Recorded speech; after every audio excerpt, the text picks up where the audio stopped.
Olá, turma 601, tudo bem com vocês? Lutando? Sim, sabemos de que para nós alcançarmos as nossas vitórias, tem que ter luta, né? Estamos afastados, estamos distantes, mas também estamos perto. Toda terça-feira estamos nos encontrando aqui para estudar um pouco mais e aprender um pouco sobre geografia. Aqui é o professor Marcão, de Geografia, aquele que sempre está torcendo por vocês, que sempre deseja que vocês e a família de vocês alcancem todas as vitórias que desejarem, né, nessa vida, tá bom? Então vamos lá, nada de abaixar a cabeça, vamos olhar para frente com muita fé, com muita coragem, porque tudo vai dar certo, tá bom? Vamos lá. Eu quero falar um pouco sobre o livro 4, nesse terceiro bimestre. O livro ele tem algumas características muito interessantes, né? Nós temos aí, na capa do livro, uma tribo, né? Vamos nomear essa tribo? Xingu. É lá da região do Mato Grosso, lá no Parque Nacional do Xingu, tá? E o que é que eles estão fazendo? Eles estão celebrando. Celebrando o quê? A celebração que eles estão realizando, se chama Cuarupu, ou Cuarupi, né? Pode ser utilizado de várias formas a linguagem indígena, né? Mas o Cuarupi é uma atividade, uma celebração que os indígenas no Parque Nacional do Xingu realizam aí para quando um cacique ou um chefe da tribo morre, né? Eles celebram como um renascimento, né? Então, essas atividades de celebração, eles fazem assim como se fosse assim, uma homenagem à crença que eles têm na natureza, né? Que eles acreditam muito na natureza, na força da natureza. Então, é uma celebração, uma atividade de celebração. É sempre bom a gente celebrar, né? Celebrar as vitórias, as conquistas, não é isso? Cada dia que a gente vive é motivo de nós celebrarmos. Quantas pessoas gostariam de estar no nosso lugar, não é isso?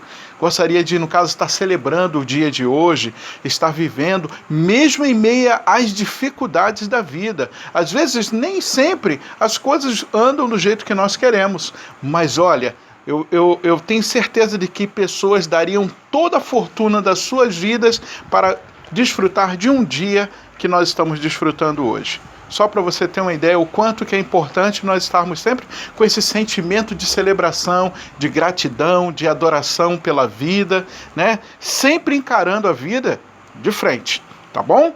Vamos entrar no assunto do trimestre? Nesse terceiro trimestre, nós vamos iniciar no capítulo 1, na página 180, nós vamos iniciar falando sobre produção do espaço rural. Dá uma olhadinha na imagem aí que nós temos na página 180. Essa imagem vai nos levar a algumas reflexões. Quais seriam, no caso, essas reflexões?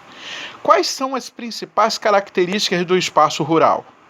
Quais as atividades que são desenvolvidas nesse espaço? Como essa população vive? Qual a produção que utilizamos e que tem origem no espaço rural? Tudo isso vai ser respondido a partir de agora. Na página 181, nós vamos iniciar o texto falando sobre o espaço rural. O espaço rural é o espaço urbano que caracterizam, né? Então, vamos reiniciar. O espaço rural e o espaço urbano caracterizam-se pelas principais formas de uso e ocupação do espaço geográfico. Cada um apresenta características específicas em relação à estrutura física e às atividades desenvolvidas. Para a geografia, o termo rural e campo não são sinônimos, não são as mesmas coisas. O termo rural refere-se ao hábito e aos ritmos de vida, isto é, a forma como a população vive nesse espaço. Já o termo campo está relacionado a essas características físicas, como formas de relevo, tipo de solo, vegetação, entre outros. Vamos falar um pouco sobre características do espaço rural? O espaço rural apresenta características específicas diferenciadas, conforme as condições naturais dos aspectos físicos da região, como relevo, solo, vegetação, clima, ações realizadas pela sociedade. Vamos observar as duas imagens? Nós temos aí uma imagem, no caso, de um cultivo agrícola. Olha como é que está, no caso, esse cultivo ele está sobre relevos, né? Sobre partes altas e baixas. Agora eu tenho uma segunda imagem. Essa segunda imagem, ela está sendo realizada um cultivo de arroz numa área que na agricultura nós chamamos de terraceamento. Tá bom? Então nós vamos aprender isso logo, essas características muito interessantes. As ações das sociedades estão relacionadas ao grau de desenvolvimento socioeconômico. Já as tradições e a cultura da população definem as formas de uso do espaço rural, por meio de técnicas utilizadas no cultivo e na criação de animais, estruturas fundiárias e outros mais.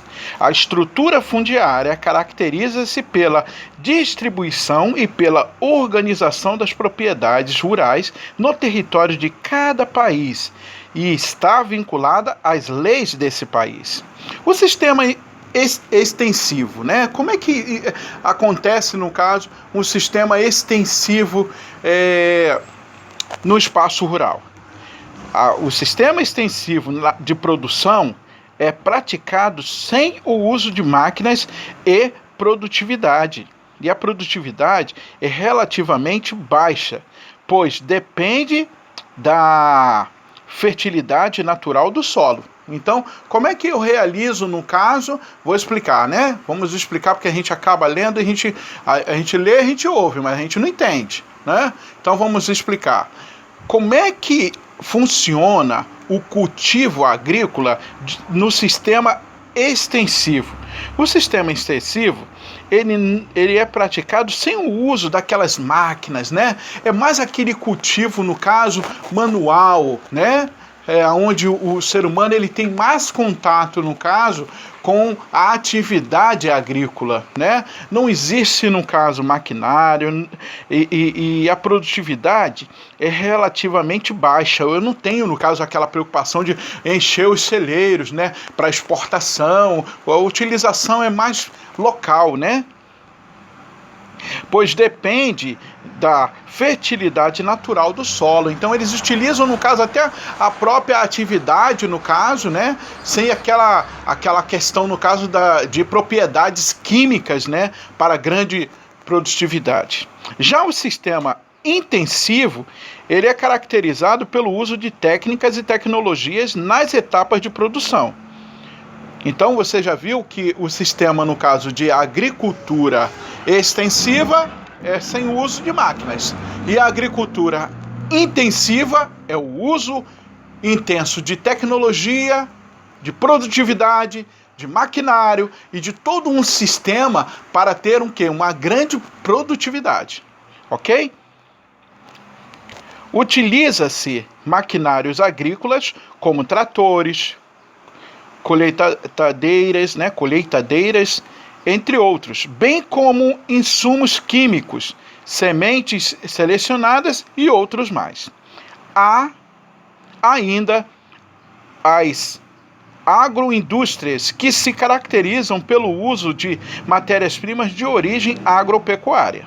As atividades econômicas desenvolvidas no espaço rural necessitam de amplos espaços, uma vez que extensas áreas são ocupadas por agricultura, pecuária e extrativismo.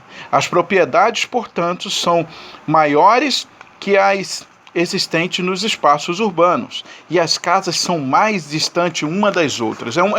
Algo que a gente pode também abordar, né? Eu tenho um maior espaçamento, né? Um maior espaçamento de uma casa para outra nas áreas rurais, né? Agora você chega nas áreas urbanas, é o quê? Parece que é a mesma parede que divide, no caso, uma casa da outra, né? Tá grudadinha, principalmente quem mora em apartamento, né? Você não pode fazer nem muito barulho porque o teto lá, quem pula lá em cima, o que está embaixo já sente a pisada, né?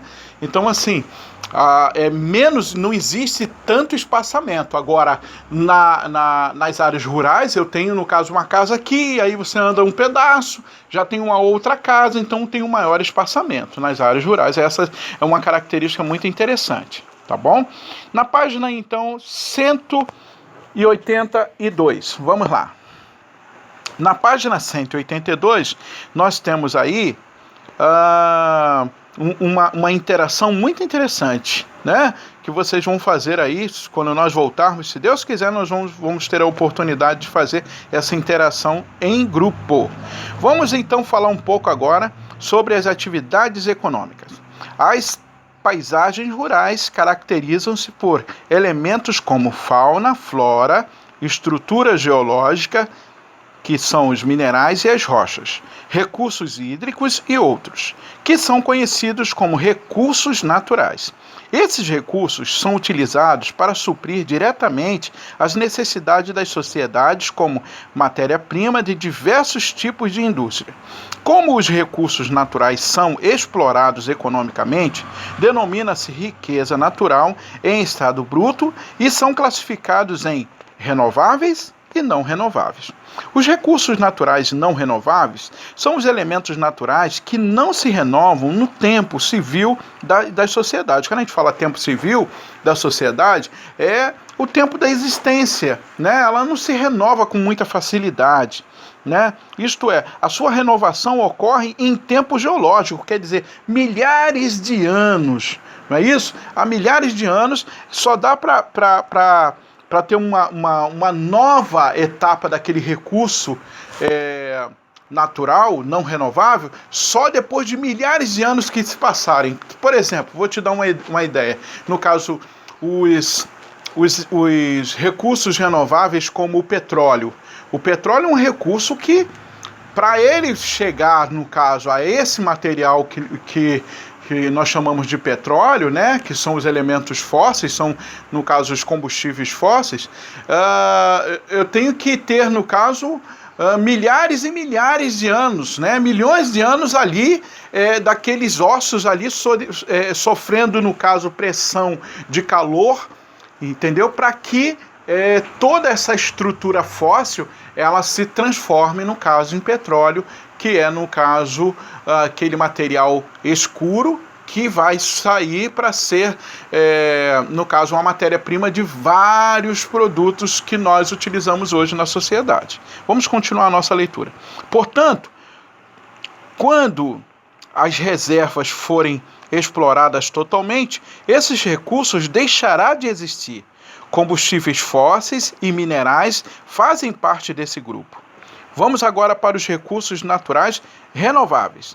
Caracterizam-se pelos elementos naturais que se renovam no tempo civil da sociedade, nesse tempo de décadas, né? O tempo da existência das sociedades. Então, por exemplo, a água é um desses elementos renováveis, né? Então, se ela tiver um bom uso, se ela for, no caso, nós usarmos a água, no caso, de uma forma adequada, nós vamos ter esse recurso constante conosco, tá?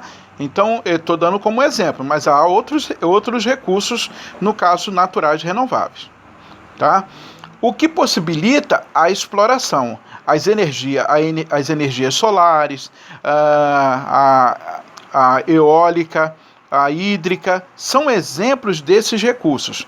A madeira também é um recurso natural renovável, desde que a espécie extraída não esteja em extinção, né? Então, quando, por exemplo, eu vou fazer, no caso, arrancar a madeira, né? Então, eu tenho que arrancar uma árvore, né? E aí eu tenho que ter que essa árvore ela não possa estar em extinção, né? E o plantio também da espécie é importante, você está vendo?